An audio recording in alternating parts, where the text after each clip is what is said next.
Mumbai, hi there. You make some excellent points.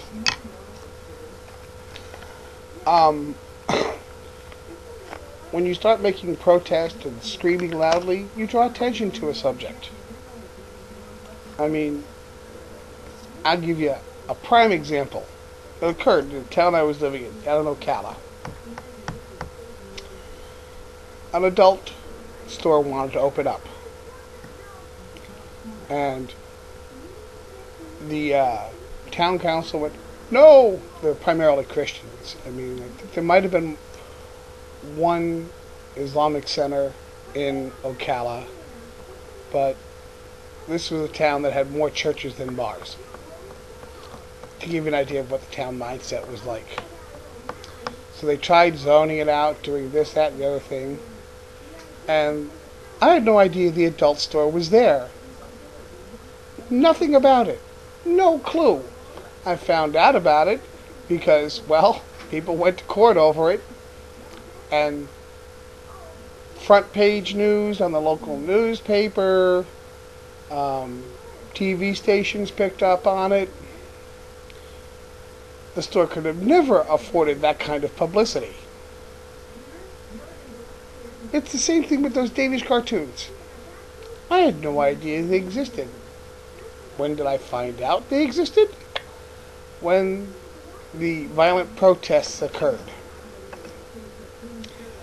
And that's the one thing about the news media that's been true from time immemorial.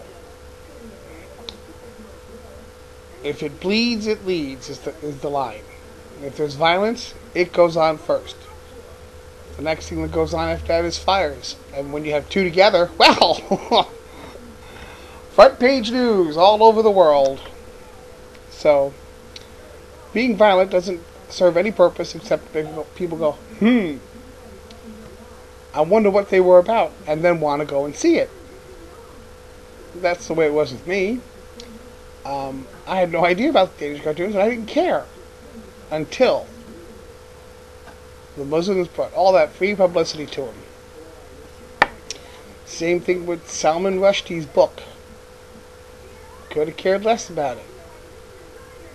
But have protests about it, issue fatwas saying he has to be killed. Now I'm curious. What is so bad in this book that it requires such a negative reaction? Like the movie Submission. No idea what it was. Never heard about it. Now I want it. Now I want to own a copy of it. Why?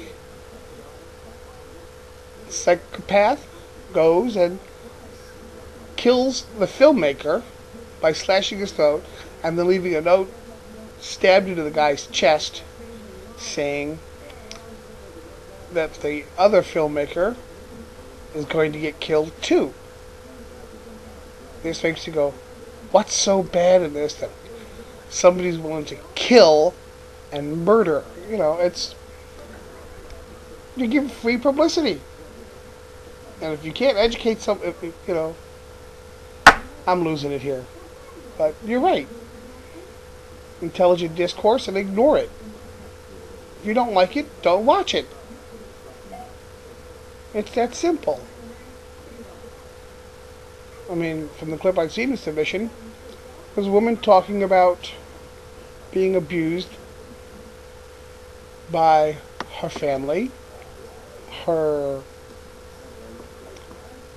husband, and what have you. And we have movies like that in the U.S. too. If you don't like it, don't watch it. No one is forcing you to watch it. People will always have negative opinions of Islam. People will always have negative opinions of Christianity. People will always have negative opinions about paganism. People will always have negative opinions about every frickin' religion, just like there's negative opinions about atheism.